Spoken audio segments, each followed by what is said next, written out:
Di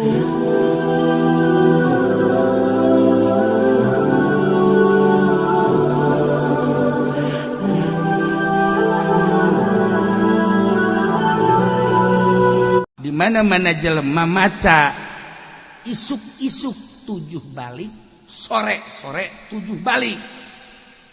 Bacana ieu Hasbiyallahu la ilaha illahu alaihi tawakkaltu wa huwa rabbul arsyil azim.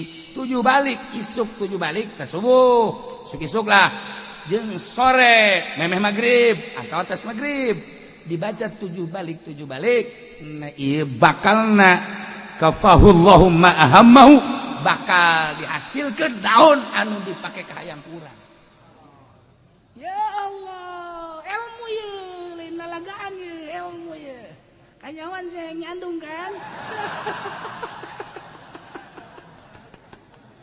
Tah. Jeung di maksudnya bahasa teh kieu nya dihasilkeun maksudnya bagus menurut Allah. Ih, hayang naon bae hasil bahkan di dieuna kafahullahu ma ahamahu shadiqan kana biha kadiban. Pohara eta mah maksudna dek bagus atau dek bohong, dek bener atau dek teu bener, pokokna boga maksud maca eta geus hasil ge pokona. Ya Allah, sakitu doang tah. Isuk-isuk 7, sore-sore 7. Ayat ieu teh bagus lamun dibaca ku urang bada subuh 3 kali. Beres wiridan anu ti Kangjeng Nabi, istighfar 3 kali, la ilaha illallah wahdahu la syarika lahu sampai selesai 10. Allahumma ajirni minan nar 7, Allahumma antas salam wa minkas salam sampai selesai. Kabelah dituna maca tasbih 33, alhamdulillah 33, Allahu akbar 33. Pan cenah kiai mah tilok akur sih. Ya kiai mah subhanallah 10 bae kumaha aing bae. Sia mah 33. Aku lagi pernah nanyakeun ka Abah. Kenapa itu maca eta seperti jadi kieu ceuk kan urang mah boga santri, geus urang wiridan dikurangan ngajar. Oh gitu, subhanallah 10 bae, 11 bae. Atuh ai henteu mah panjang kan henteu rek ngaji mah. Si mah di lembur ngaji henteu naon henteu nurutan aing 10 deui. Kabelar itu mah 5 bae lah. Kiai 10 urang cenah ta'adub. Goreng ada atuh kiai na 10 urangna 10 mah. Nurutan Sidina Ali burungana. Teh tetep di imah mah eueuh gawe urang teh teu naon 33. Minimalna 10. Tuh kan. Terus baca ya. Laqad ja'akum rasulun min anfusikum azizun 'alaihi ma 'anittum harisun 'alaikum bil mu'minina raufur rahim. Fa in tawallaw faqul hasbiyallahu la ilaha illa huwa 'alaihi tawakkaltu wa rabbul 'arsyil 'azim. 3 kali. Ieu teh rahasiana panjang umur. Ieu lamun urang daek maca ieu ba'da subuh 3 kali panjang umur. Cek aki-aki umur 80 moal aing mah. Mal sakira aing. Geus berkat-berkat aing sakira. Siapa lool? Ibadah tuh. Aja besi dipanjangkan umur. Incu paeh deui sakira. Aing mah masih kene aya kene bae terus. Beak anak beak incu beak. Aing ningkat ku 95 gara-gara baca lakon jaku. Panjang umur jang bekal ibadah ka Gusti Allah Subhanahu. Aing geus umur 80 tahun can bener bae ibadah teh mulai deuk maca ieu sugan dipanjangkan umur. Hayang beuki mantep ibadah ka Gusti Allah. Jeung rahasiana mun jelema deuk dipanjangkeun umurna dibere daek maca lakon jago. Kabelah ditu nama dicoba kurang lakon jakum teh 3 kali ulah napas. Lakon jakum Rasulullah sallallahu alaihi wasallam. Nah, lamun masih kena kaburu 3 kali ulah napas berarti orang sehat. Masih kena panjang umur. Nah, lamun urang sakali kaduana geus salah ieu mah tereh ieu. beneran Ki Khairun almarhum almaghfurlah. Ki Khairun teh bapana Ki Romli teh bapana abah kula teh abah Haji Damyati abah kula, jadi kula ka Ki Khairun teh kaopat, kula bin ke Haji Damyati, Ki Damyati bin Ki Romli bin Khairun.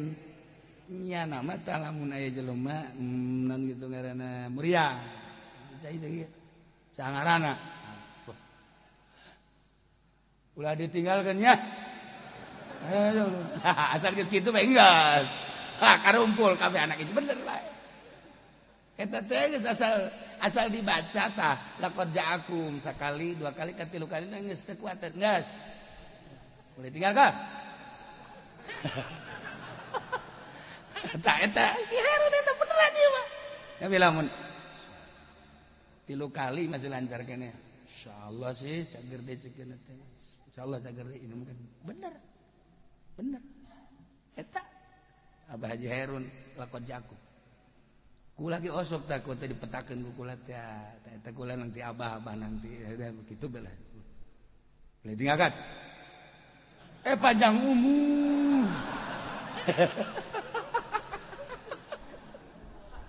Tapi osok beneran bener.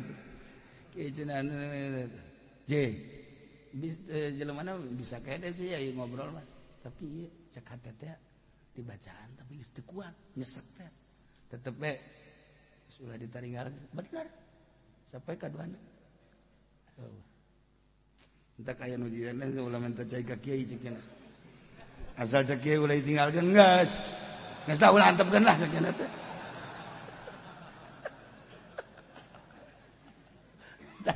Ieu mah lamun geus jadi. Urang encan jadi mah ulah wakah. Urangna geus. Tatangga. Lakon jagung Rasulullah. Teres ieu mah ya. Pugusiana eungap. Ulah sok-sokan heulanan. Wiridkeun ku sorangan we heulanan wiridkeun ku sorangan. Ulah wakajang tatangga-tatangga. Cobaan tuh nu menta nu naon. Nu menta nu naon coba. Asana isukan ya. Emang aing teu kuat lakon jakum ya. Ulah ya lamun geus kataekan sering dibaca ku urang. Tek hadiahan abah hadiahan Ki Khairun. Tek osok kejadian. Padahal aja sehatkeun cenah kieu tetep ulah tinggalkeun lah bener. Kayak nunggu kritis di rumah sakit ke badi ICU. Lakon jakumna lancar kene. Panjang umur insyaallah. Nu paehan nu mau cai.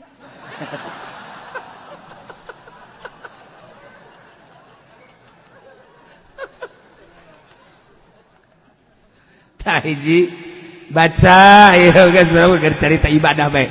Cerita ibadah hikmah nama panjang umur. 3 kali ba'da subuh insyaallah. Mun urang dikersakeun daek maca eta osok dibere panjang umur tur bisa ibadah. Kan mantap. Nabi Darda gola man gola idza asbaha wa idza amsa hasbiyallah la ilaha illahu alaihi tawakkaltu huwa rabbul arsyil azim sab'a marrat kafahullahu ma ahamma. Di mana-mana jelema maca isuk-isuk 7 balik, sore-sore 7 balik. Bacana ieu hasbiyallahu la ilaha illahu alaihi tawakkaltu wa huwa rabbul arsyil azim. 7 balik isuk 7 balik ta subuh, isuk lah. Jeung sore memeh magrib atau atas magrib dibaca 7 balik. Nah ieu bakalna kafahullahu ma ahammahu bakal dihasilkeun daun anu dipake ka hayang urang. Ya Allah, ilmu ye, lain nalagaan ye, ilmu ye. Kanyawan saya nyandung kan. Tah. Jeung di maksudnya bahasa teh kieu nya dihasilkeun maksudnya bagus menurut Allah. Hayang naon bae hasil bahkan di dieuna kafahullahu ma ahamahu shadiqan kana bihau kadiban pohara eta mah maksudna dek bagus atau dek bohong. endek bener atau endek teu bener pokoknya boga maksud maca eta geus hasil teh pokona ya Allah sakitu doang dah isuk-isuk 7 soe-soe 7 hasbiyallahu la ilaha illa huwa alaihi tawakkaltu wa huwa rabbul arsyil azim. Bahkan ki muslim benda kerep ki kaukab ki zaini ka abah doyong cukup bae cenah ba'da salat maca hasbiyallahu wa ni'mal wakil 3 kali rasakeun coba gengke mantap salat 3 kali hasbiyallahu wa ni'mal wakil hasbiyallahu wa ni'mal wakil hasbiyallahu wa ni'mal wakil diterusir wa hasbiyallahu wa ni'mal wakil limal maula wa ni'man nasir hasbiyallahu wa ni'mal wakil limal maula wa ni'man hasbiyallahu wa ni'mal wakil limal maula wa ni'man nasir geus teh unggal bada salat sakitu eta mah ti muslim kaki kaukab terus kaki zaini tah ka abah doyong ti abah sok diwiridkeun beta ku abah doyong abah agrat eta wasiat ka abah dibaca bae terus ku abah bener rasakeun teu kudu caritakeun engke enak bener tah asal mata salat hasbiyallahu wa ni'mal wiridan biasa heula terakhir hasbiyallahu wa ni'mal wakil limal maula wa ni'man nasir hasbiyallahu wa ni'mal wakil limal maula wa ni'man hasbiyallahu wa ni'mal wakil limal maula wa ni'man nasir bakal jala lembar segala 3 balik ta salat masyaallah aya anu diijazahan ku abah almarhum hasbiyallahu wa ni'mal wakil 3 balik unggal bada salat kabeneran manehanana teh ieu kitu usahana proyek begitu proyekna gagal ceurik kan ka abah ceurik dibere eta bae cenah wirid hasbiyallahu wa ni'mal wakil limal maula wa ni'man nasir balik ta salat insyaallah bangkit deui diwiri be kunyana teh bener hasbiyallahu wa ni'mal wakil limal maula mun leuwih oh salah cak abah leuwih mangan 3 beh heulanan suka ju hayang leuwih-leuwih diwirid kunyana bener eta setahun ngawirid eta ya Allah proyekna bangkit kembali pohara barang bangkit deui poho deui teu baca deui hasbiyallahu wa ni'mal wakil nah kadang dibaca kadang henteu kadang dibaca kadang henteu kaditu mah lepeh henteu amruk deui amruk deui bebeja deui ka abah-abah mah nyahoan eta si hasbiyallahu na teu dibaca deui nyahoan abah geus bagus-bagus cak abah teh tuh aya wali tapi dongeng di seputar wali geus bisa hibar teh satu ketika nya na teh kitu ragrag untung ka laut untung ka laut deui ragrag da buhu juga atuh lamun ka darat mah geus selesai ragrag ka laut nya na kaget ya Allah ya Rabbi kok abdi bisa ragrag sih sakieu keur geunaheun-geunaheunana ja anu ngajepret eueuh naon eueuh untung bae aya anu mawa tongkang aja dibawa ka eta ka naon gara-garana ka parahu salametkeun nanyana taqarrub ka Gusti Allah terus taqarrub aya ta ilham maneh tadi subuh maca hasbiyallahna ngan sakali nu biasa 3 kali ya Allah ragam atuh sia mah geus ragak deui ti kejebur bae kabeh maca tilok naon tilok teh kan pohara eta dongengna bagat wa fi nawadiril usul an burida da gol qala Rasulullah sallallahu alaihi wasallam man qala 10 kalimatin inda dubri kulli salat wajadallahu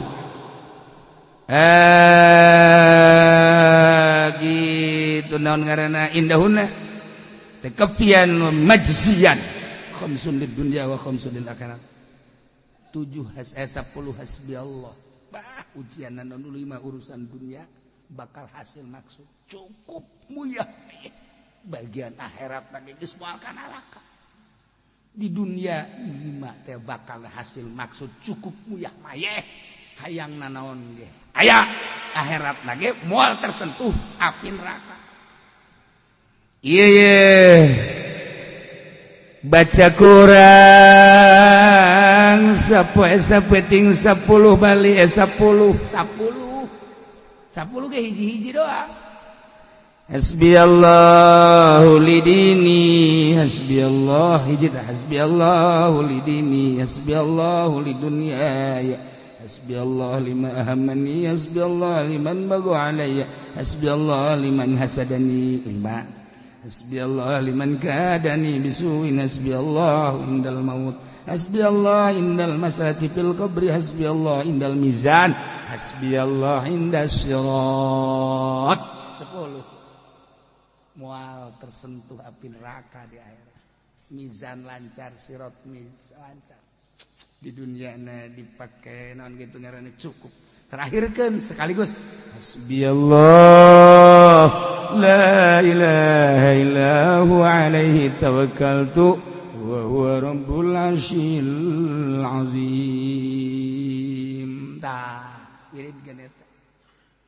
ieu cenah kieu atuh kunaon teh difotokopi ge cerita heula ieu mah ge kadeulek wae hayang apa henteu yang ngawiridna ayat terakhir dina surah Taubah ayatna ieu laqad ja'akum rasulun min anfusikum aziz al ayat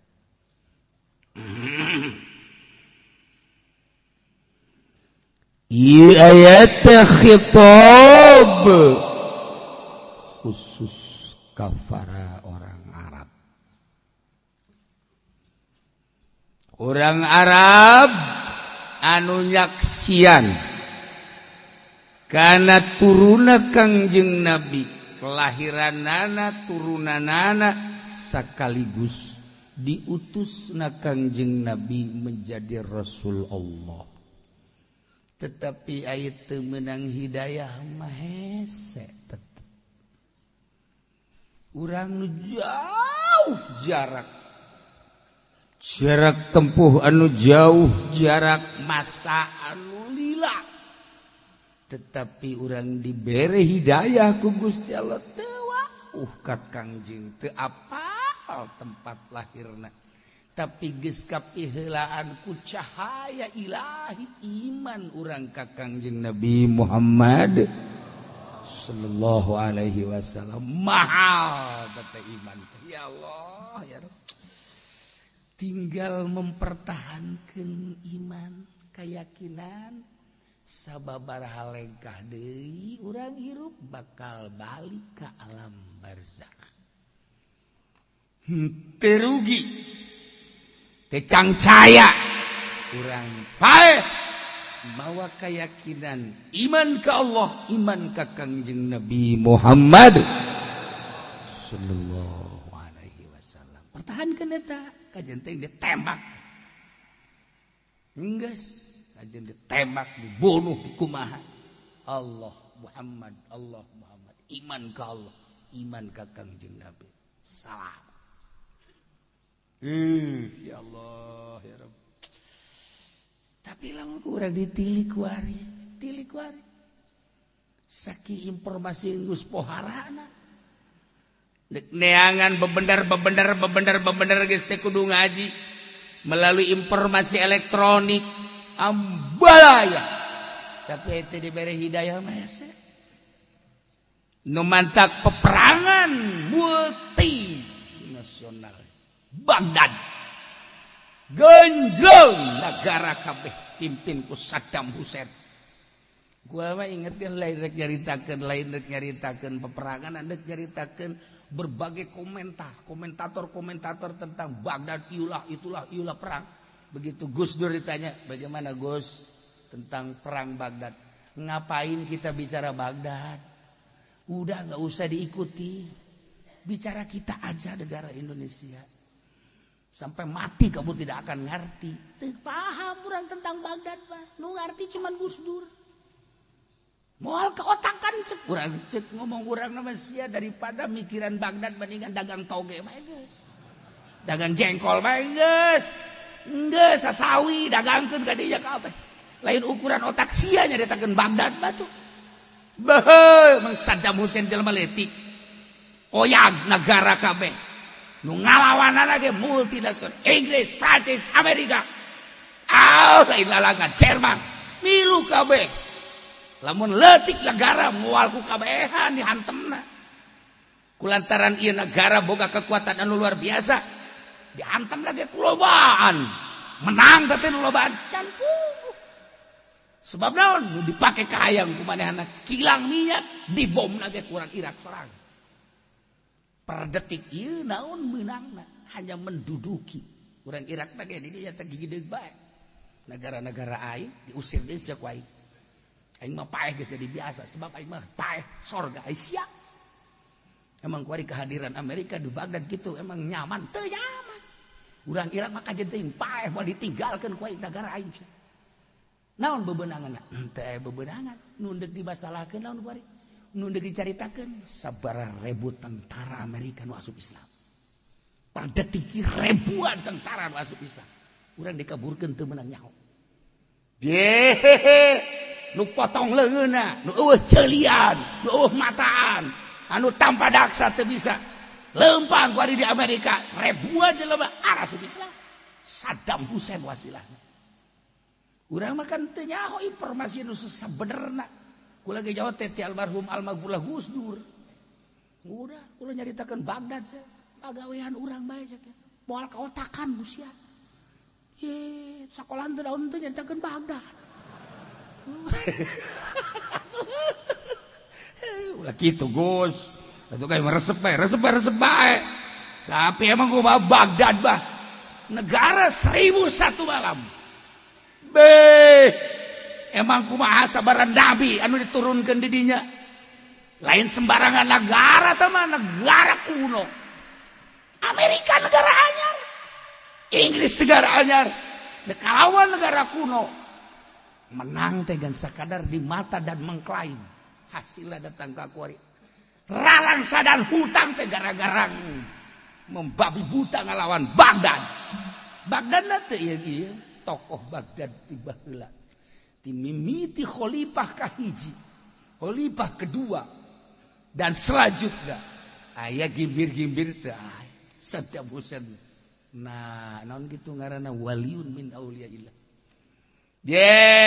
oyang negara kabeh ku Saddam mah kumisna bisa gede bisa leutik Saddam lamun geus disorot di televisi urang dari Saddam teh di satu sisi orang resep di satu sisi orang sieun kanyan aing neuleunya eta aing resep aya tapi sieun aya sakitu ge jauh urang ka Baghdad di dieu komo jeung jelemana tentara Amerika di dieu doang grup emang kumaha gitu teu diberitakeun kan kitu-kitu mah kaistimewaan jeung kamaziahanana sabaraha ribu orok anu digaranan Saddam lamun lain gerak Allah moal bisa ya di Indonesia bae ge sabaraha ribu orok nu digaranan Saddam karunyin di awakna ge teu gara-gara cara Saddam teh kitu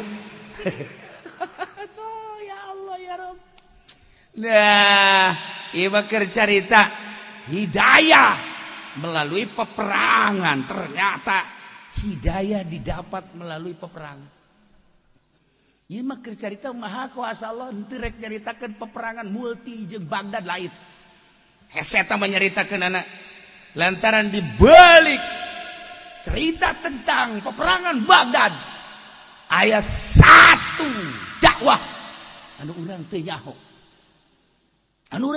selalu berdoa Saddam selesaikah ya Allah tugas saya selesaikah ya Allah tugas saya andai kata belum saya siap andai kata selesai nyanggakeun abdi ka Gusti batur mah perang datang kaos kitu henteu perlu menang jeung eleh tetapi melaksanakan tugas saya sebagai kepala negara dakwah Islamnya hasilnya sabaraha ribu jelema anu asup Islam hasilnya urusan kilang minyak bom cak Saddam Hussein eta mah nu pangeran kurang ulah punya ulah tinggal Amerika bae begitu dibom teh ku Saddam wah naon jang ulah bingung kan Amerika urang kaditu ka Baghdad teh kereta kilang minyak ambalaya berserakan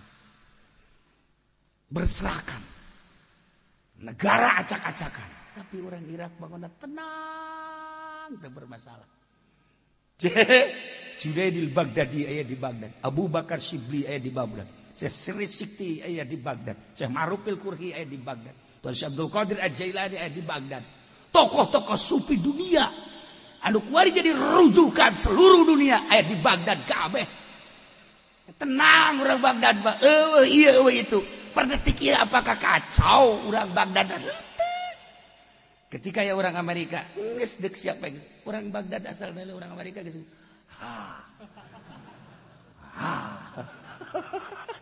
ih ngeunteu di berita-berita negara 1001 malam Baghdad deh. Pokoknya mah urang-urang menyaritakeun Uzbekistan jeung Baghdad sejarah sufi. Pertama Uzbekistan namatkeun Baghdad tinggali di perguruan persupian. Lamun encan ka Uzbekistan can selesai. Setelah selesai di Uzbekistan mesti Baghdad namatkeunana. Teu kadeuleu ku zahir ku mata zahir per detik ieu masih kan.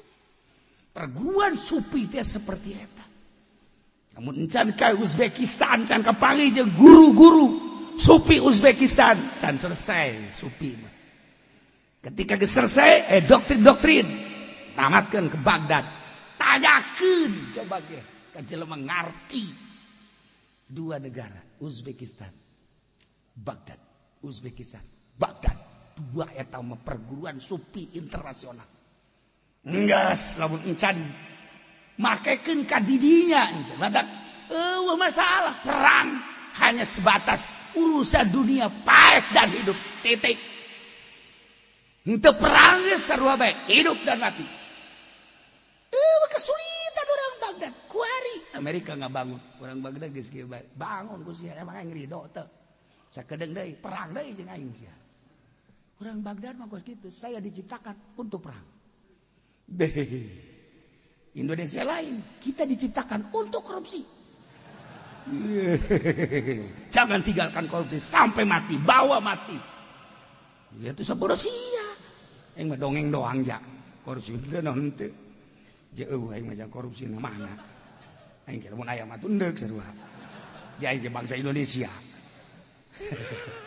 Sial. Sia nu sial. Iya. Iya bentar ceritakeun peperanganana capek. Mengikuti orang. Wow, tiba heula Baghdad bade diikuti ku ali ku bangsa sufi-sufi, ku ulama-ulama. Ieu jebolan-jebolan Baghdad do pararuat. Di mancanagara teh Baghdad kajen ku kumaha ge. Matak dihancurkeun ge ku Amerika.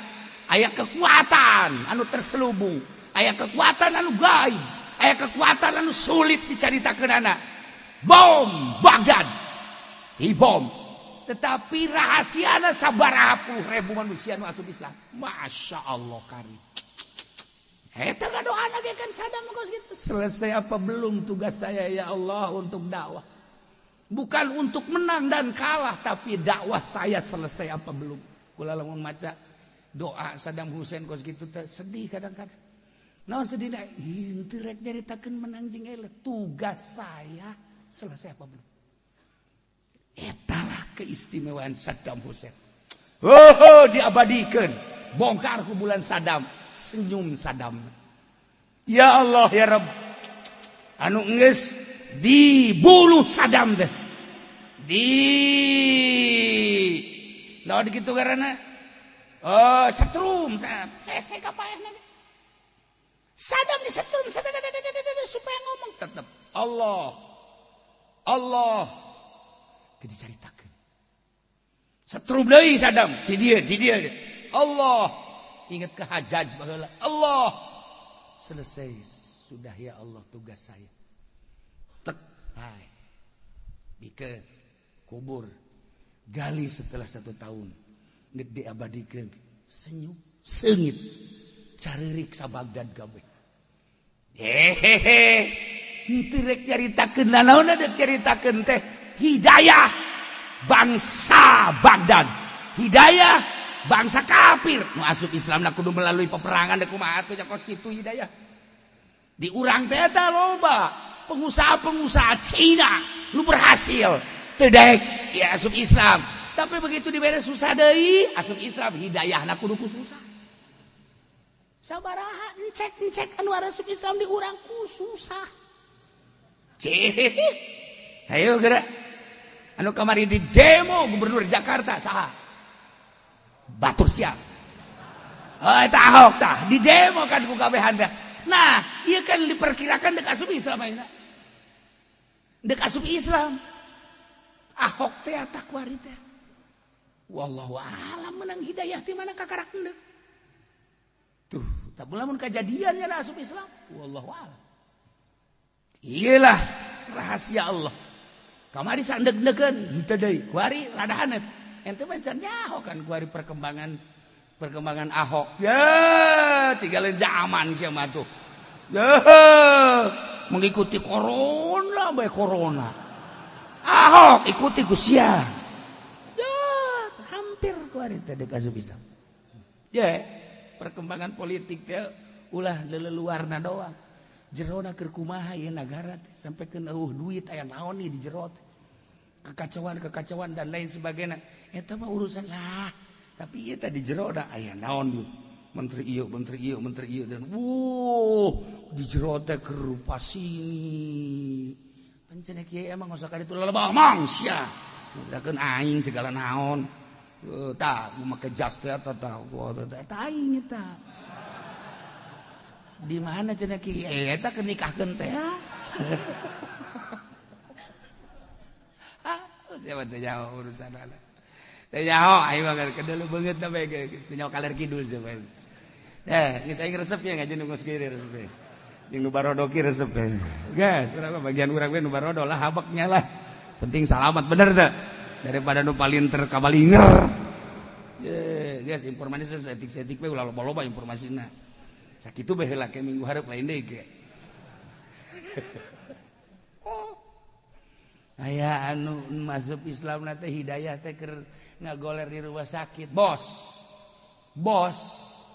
Bos Indonesia, terus kemudian ke Singapura terus ke Jerman. Tidinya jada gering diimpus kieu bos Indonesia. Nah, nyana terus naon ngaranna ngagerokeun pamajikan jeung anakna muncak ngomong urang mah ayah ini sekarang harus diridoin mau masuk Islam. Cek anaknya jangan bah. Enggak. Kamu juga harus masuk Islam. Agama yang paling benar adalah agama Islam. Agama yang menyelamatkan kita nanti di akhirat adalah Islam. Saksikan oleh kaum sekalian. Bapak mau baca 2 kalimat syahadat. Beres baca 2 kalimat syahadat, menang 1 jam mati. Di dunia sugih, di akhirat ke sorga. Seneb urang eta Gus.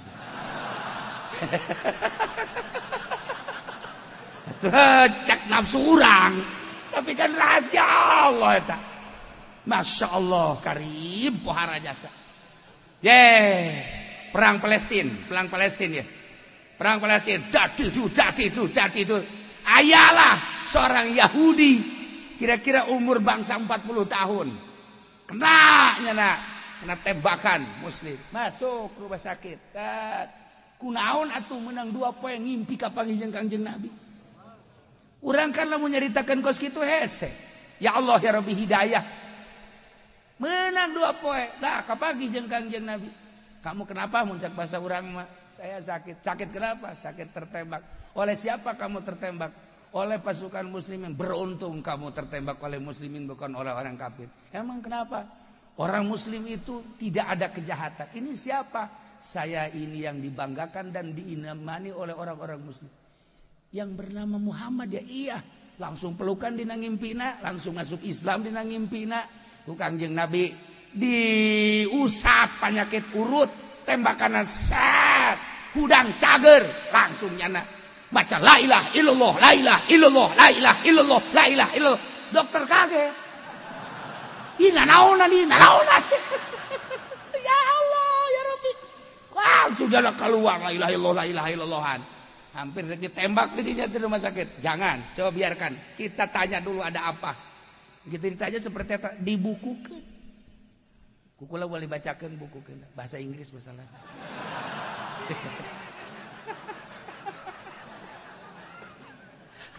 Ya Allah ya Rabbi. Iman cerita naon lain cerita naon hidayah. Datang teh melalui impian. Nu tadi melalui penyakit, tadi melalui perang. Maha kawasa Allah. Tentang urusan Allah hidayah. Innaka la tahdi man ahbabta, walakinnallaha yahdi man yasha. jelema nu dipake ka dedeh ku Kangjeng Nabi paman sorangan anu urusan Kangjeng dedeheun nyaheun Kangjeng Nabi kajeun mang kumaha ge ke kukula dibela di hadapan Allah nu mate nu penting mang iman ka Allah iman ka kaula teu cek mang ya Allah sorangan nu dipake ka dedeh ku nya teu dibere hidayah mah teu mahal hidayah. Nah ieu marek caritakeun teh Kangjeng Rasul teh diturunkeun ku Gusti Allah di Mekah, dilahirkeun di Mekah, digedekeun di Mekah, diutus di Mekah khusus ka para urang Arab anu nyaksian kelahiran Kangjeng, anu nyaho sepak terjang kehidupan Kangjeng, anu apal diutusna sebagai Rasulullah Kangjeng. Turunlah ayat ieu ketika Kangjeng ka Madinah, urang Madinah Juhainiyah sumping ka Kangjeng Qabilah. Aya naon cek Kangjeng? Kami meuweuh deui iwal ti hayang ditulungan ku anjeun Muhammad. Cinta kami ka dedeh kami jeung karesep kami teh geus lila ka anjeun. Anjeun teh sumping ka dieu betapa bungahna kami ku kasumpingan anjeun Muhammad. Cak Kangjeng Nabi naon dipake ka hayang ku anjeun. Natlubu kami meminta teh hiji bae kasalamatan jaga di akhirat, di dunia mah moal lila. Dulur urang, anak urang, incu urang geus nararawat lah paling ge jadi cacing tanah tapi engke di akhirat. Ya Allah, cek Kangjeng Nabi, lamun eta nu dipake ka hayang, siap. Turunlah ayat ieu. Laqad ja'akum rasulun min anfusikum aziz. Wahai orang Arab, yakin nyata jelas yakin geus datang ka aranjeun rasulun seorang utusan min anfusikum ti golongan aranjeun kabeh. Maksudna min anfusikum teh yakni sapagodos pada manusia. Bari apal anjeun kelahiranana, bari apal turunanana, bari apal kahirupan tileletik datang ka umur 40 tahun diangkatlah jadi Rasul Allah min anfusikum sapagodos jeung anjeun. Azizun sifatna Kangjeng Nabi sebagai Rasul teh azizun alaih ma'anitum wara pisan sabat pisan ka Kangjeng teh ma'anitum naon anu jadi kamasyakatan naranjeun kabeh, anu jadi kabeng berat anjeun, anu jadi kaembung anjeun teh Kangjeng Nabi teh sangat aziz. Artina aziz teh berat. Hayang aranjeun kabeh teh ulah aya kasulitan. Hayang Kangjeng Nabi teh ningali anjeun teh salamet. Hayang ningali aranjeun kabeh teh ulah aya we kenakalan.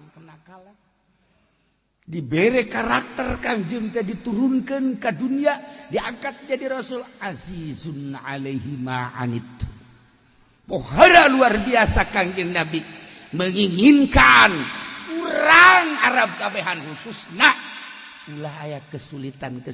Ketika urang Arab bagian kesulitan sangat sulit Kangjeng Nabi. Ketika urang Arab aya kategendahan Kangjeng leuwih tegenah deui. Ketika urang Arab teh aya ka embung Kangjeng Nabi leuwih embung.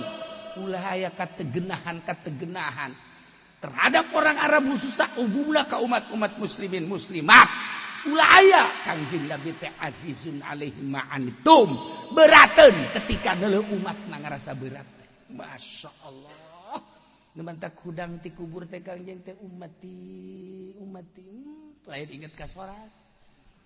Ummati bangga orang boga Kangjeng Nabi seperti itu, bener-bener manusia penyelamat anu mikiran umat.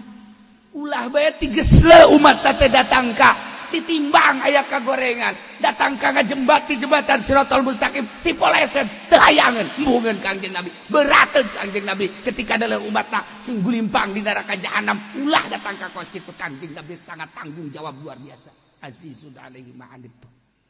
Masya Allah bahara luar biasa. Tayelang ngeunaheun jasa urang boga Kangjeng Nabi seperti apa? Cak Kangjeng Nabi panggihan kaula di mizan, panggihan kaula di jembatan Siratal Mustaqim. Kula nu bakal nyapaatan ka aranjeun kabeh. Geus jelas jelema nu salalamet mah bisa berangkat sorangan ka sorga. Iyalah jelema-jelema nu cari laka nya teu ditulungan. Panggihan kula di mizan, panggihan kula di jembatan Siratal Mustaqim. Kula dia azizun alaihi ma'anittum. Ngarasa berat ketika umat manggih ka berat teh. Ulah aya anu teh salamat hiji-hiji acan. Ya Allah, ya Rabb. Iyalah laqad ja'akum rasulun min anfusikum azizun alaihi ma'anittum. Harisun alaikum tur kaseng Kangjeng Nabi karanjeun kabeh anta tadu kenayen menang pituduh harajan kabeh anu pohara jadi kameumeut, anu pohara jadi kahayang, anu jadi kapikiran perdetik-perdetikna kaseng sremak Kangjeng Nabi teh harisun alaikum kaarajeun kabeh khusus da urang Arab nu nyaksian kelahiran Kangjeng, anu nyaksian sepak terjang Kangjeng, anu apal turunan Kangjeng, anu apal kana diangkat jadi rasulna Kangjeng. Umumna mah jang urang kabehan Kangjeng Nabi teh kaseng srem mak ka urang kabehan supaya urang kabehan teh meunang pituduh kabeh. Masyaallah. Imankeun ka Allah, imankeun ka kaula sebagai rasul Allah. Ulah datang ke salah nyimankeun. Oh, dari penyelamat iwal ti kula cek Kangjeng Nabi. Nu nuduhkeun bahwa Sang Maha Khalik adalah Allah. Nu nuduhkeun melalui kaula syariat-syariat. Nu nuduhkeun melalui kula karena berbagai hakikat. Kula teh hayang anjeun teh meunang pituduh wabeh. Kula hayang kaluar tina hidayah. Harisun alaikum. Numantak diteruskan ku hari perjuangan Kangjeng ku para ulama sarua ngabogahan azizun alaihi ma'anittum harisun alaikum. Lamun kiai dan teu boga harisun alaikum henteu kasang-serem hayang menang pituduh ka mana bae umat teh lewatna leumpangna mengkolna diantep. Ieu kiai anu bahaya nu kos kitu. Anu hararese urang teh ieu teh harisun alaikum. Kasang serem hayang menang pituduh. Ulah aya kesalahan di mana aya kesalahan umat teh urang teh sebagai kiai cemburu. Aduh bake jeung salah eta teh teh yahueun keur gahareupan neraka. Aslina bapan urang teh keur dicekelan ku malaikat embun-embunan urang. Wa ma min dabatin fil ardi huwa illa huwa akhizun binasiyatiha. Urang teh keur dicekelan bun-bunan teh ku malaikat. Sakapeung waktu malaikat mawa urang ka majelis taklim, mawa urang ka masjid, mawa urang ka pengajian. Sakapeung waktu mah nafsu urang menggebu dibawa urang teh ku malaikat teh melalui nafsu dibawa ka orkes, dibawa ka tempat judi, dibawa ka tempat zidah, dibawa ka tempat mabuk. Naudzubillah min zalik. Itu dibawa ieu teh urang teh. Masya Allah karim. Nah, ketika dibawa ku malaikat dikamasjidkeun, bunga urang harisun alaikum. Dibawa ke tempat pengajian harisun alaikum. Dibawa ke tempat benar harisun alaikum. Ketika dibawa ke tempat maksiat, nyeri hati urang ya Allah ya Rabbi teh nyahueun teh. Keur dibawa ka neraka nu sabenerna mah. Dibawa ka neraka teh ku malaikat teh ditarik-tarik tuh ya Allah ya Rabbi. Aslina makan seperti eta aslina. Masya Allah karim.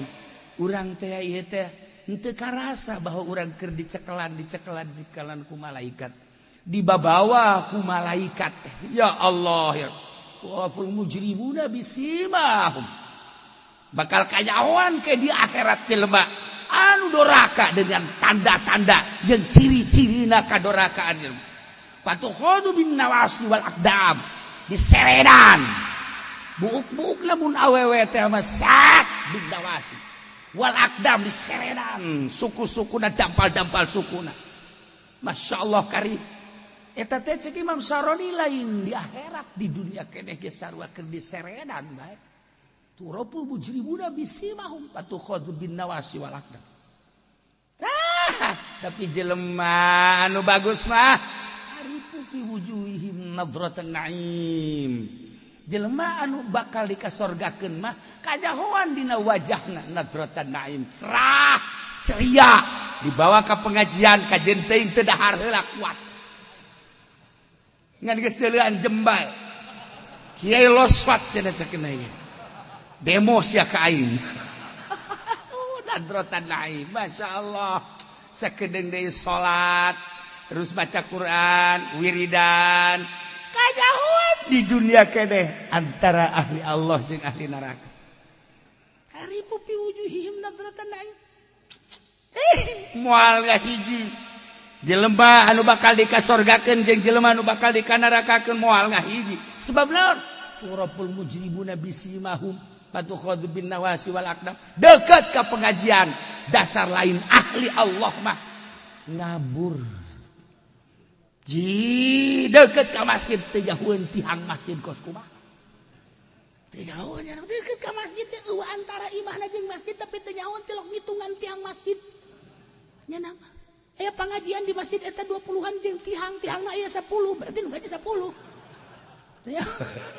tuh kan tah ieu teh maksudna teu kajahoan ku urang bakal jadi ahli surga ahli neraka padahal kajahoan nyingrai di dunia keneh urang ku ari sa mobil haju ngahiji urang jeung camat di mobil urang ngahiji jeung camat deuk naon nu diobrolkeun bingung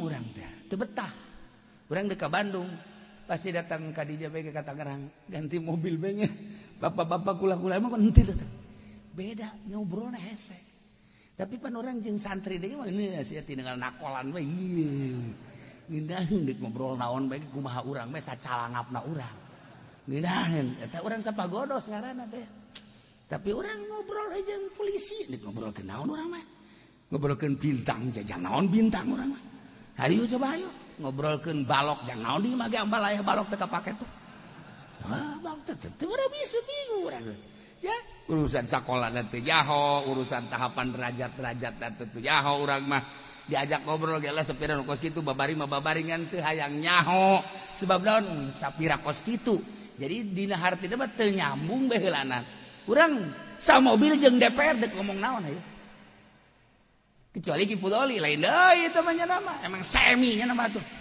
bisa teh mah ngobrol nya mah sebab osok aya bagianana pan perbulan-perbulanana uang jago panjana ge sok ngomong sia jadi DPR ge nang aing goblok sia barang peuting aing ngadoakeun atuh aya ana bae ku kucuran sia ka aing saeutik kiai goblok beureun teh mah nya teu bisa orang ngobrol jeung DPR teu bisa nyaritakeun perkembangan politik yang teu bisa ieu deuk nyaritakeun naon ieu deuk nyaritakeun teh misah turaful mujrimuna bisima DPR jeung DPR bangsa ahli neraka PNS ya tuh anu teu salat sia mah sok ka aing teh goblok mana nu benerna heulanan atuh teu bisa urang tapi kan orang yang ngobrol kos kieu mah pan ngeunaheun bae sacalangapna urang sabodoh ngeunaheun teu ngeunaheun sabodoh sia ngaji los teu ngaji los moal cenah mah minggu hareup moal ngaji los geus aing mah nu gaji aing mah jeung anak aing bae rantai ku aing anak aing sia ngaji sia doan jeung aing geus tuh bal bisa tetep sebab naon sebab eueuh nu dideuleuh iwalti Allah hiji bae ku Allah digerak-gerakeunana memang nang saha ditahan ka DJ nu ditahan nang saha mere sodaqoh paling 5.000 dah geus teu kudu mere sodaqoh geus bawa deui duit sia can sia ka ditulis geus teu kudu aing mah diuk dengekeun balik beres geus ulah dipikiran kiai mah ya Allah sugih aing mah beneran bebeakan ya soalnya lagi pudoli teh sok hayang bae nya teu kudu aing mah mulya lain cak sia agung lain cak sia sugih lain cak sia kumaha Allah nu merena beres geus mah tadi lagi aing moal mere teu kudu mere geus beres bayar hutang sia bae heulanan ka ditu ye ieu majelis kieu 15 miliar leuwih ieu ye 15 miliar leuwih ieu apa aya duit sia di dieu ya Allah ye sia mah dieu kayuhan ngeunaheun tah gas besok mah nun teu mayar di luar ngajina sia jadi kiai mah juga orang tungtungna ieu mah aya nu pangnyeunkeun we ieu mah jelema teu bebeja acan geus aya duit urang kabeh di masyarakat kabehan babarengan meunang 1,5 miliar ieu teh beakna kuari 16 miliar encan anggeus munarana bakal munara Banten itu encan bangsa 5 miliar deui ajeun nang di mana kieu deui teh sawa mikiran kain teu kudu mikiran Allah sugih kiai atuh susah aing mah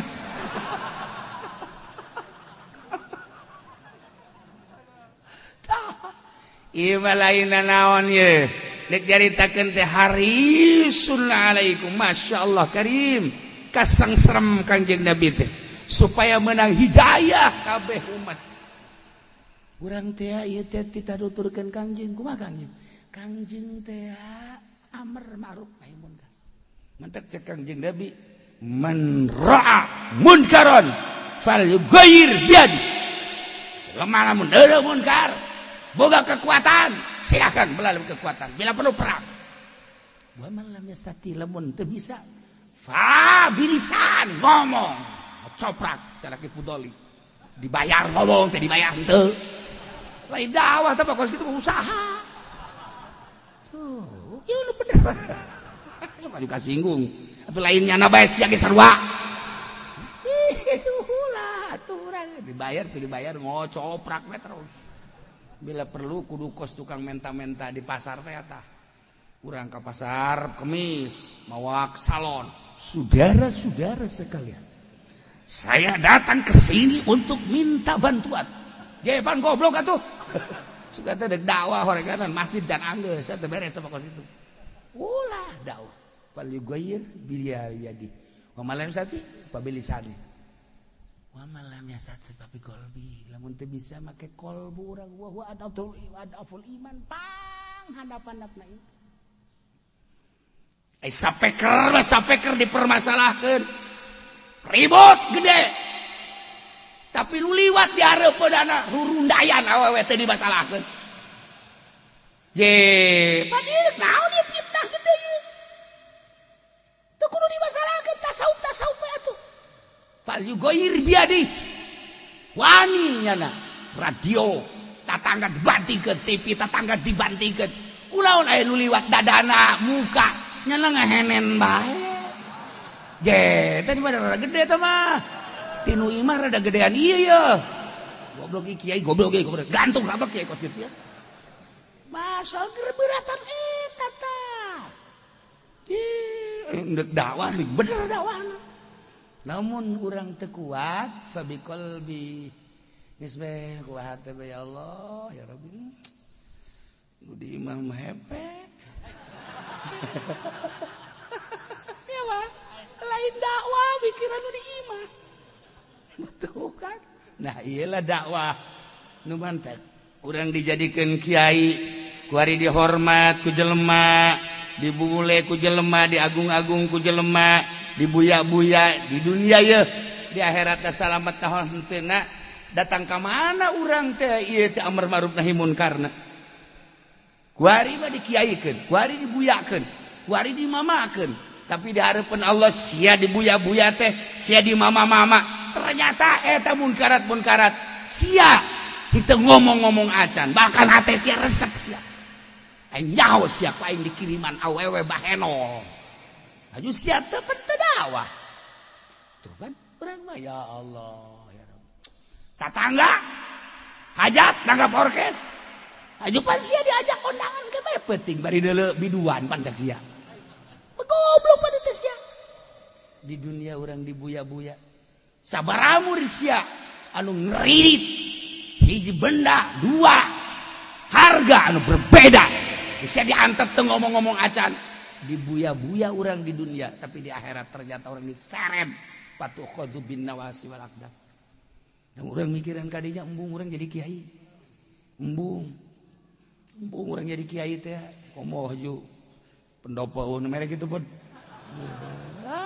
dibayar paling 1 juta 2 juta ya ada getek yang mau dibayar kos gitu buat anas di akhirat ke neraka di dunia teh kabeli karimun acan enggak tolak bikin mah pod namun leti kos gitu kan tolak guys pokoknya mah lamun aya nu mere bangsa 10 juta gitu guys sepak habak bobalkeun kabeungetakeun sia ngajakan neraka ka aing sia tambahan itu beres tai udah lamun pikiran kaji ya Allah ya Rabbi salamat apa moal henteu rek mikiran batur mikiran urang bae ieu nahi munkar urang geus datang ka mana ieu menurut Allah urang kiai teh bener apa henteu urang diagung-agung dimulia-mulia aya di akhirat urang diseret dikanarakeun gara-gara urang henteu nahi munkar mentak hayuh bae gocoprak bae geus kiai mah ngomong bae geus ulah eureun-eureun anu haram ayo ngomong bae geus ditanggap teh ditangkap ngomong bae kege moal kembali bakal grogol kurang teh jalan-jalan teu eureun-eureun reman teh sungutna ya itu mah tugas orang tapi disesuaikan ya nailah yakin jelas jata datang ke aranjeun kabehan utusan nu ngaran Muhammad eta teh golongan aranjeun kabeh papada manusia nyaho turunanana jeung nyaho tempat kelahiranana anu azizun alaihi manitum harisun alaikum tinggal bil mu'minina raufur rahim falanas'alanna alladhina ursila ilaihim walanas'alanna al-mursalin wallahu a'lamu bimuradi engke urang tekan kiamat sanggeusna kiamat tiupan pertama kangjeng malaikat Israfil alaihi salam niup jelema teh ka kaler ka kidul kawetan ka kolon lulumpatan anu keur nyusu anakna dibalangkeun budak leutik keneh kakarak leumpang geus suisan kobo aki-aki mah modar di dinya aki-aki mah teu kudu kiamat ku ari ge titah leumpang dinu panas ge oleng gejebur sorangan. Mantak lamun perangnya nama ke ku Amerika ge moal ditembak. Moalnya naon? Perang tutut hook. Senjata nembak nu kieu cek. Antepkeun. Lupat sia, lupat di kieu doang. Moal ditembakkeun hook luru aing geus sia. Budak beladik goplak no kan bener kan. Paeh sia nama. Aki-aki tekudu di ansongan senjata aki-aki mah ansongan sieni urang Lampung ayo saya kena naik paeh di luhur bateung nah ieu ke kiamat beres parae ganti bumi rata gunung Masya Allah mentak kurang lamun jaritakeun ente nyangka gunung teh bakal na angger horenganan tamur meresap gunung nuku urang kaciri teger watarol jibala ente neule gunung pajar ente mah gagah tegak luar biasa horenganan gunung teh lempang tamur meresap percis okos mega bae lempang gunung dengke bae lempang yuk ku balik hati sampai lelempangan kali kakak aju watarul jibala qamidah disangka gunung teh teger kuat horenganan tamuru marasahab nana gunung sakitu tegerna kok masih Juned aju ganti rata laut gunung kobe wah geus diterjemahkeun ku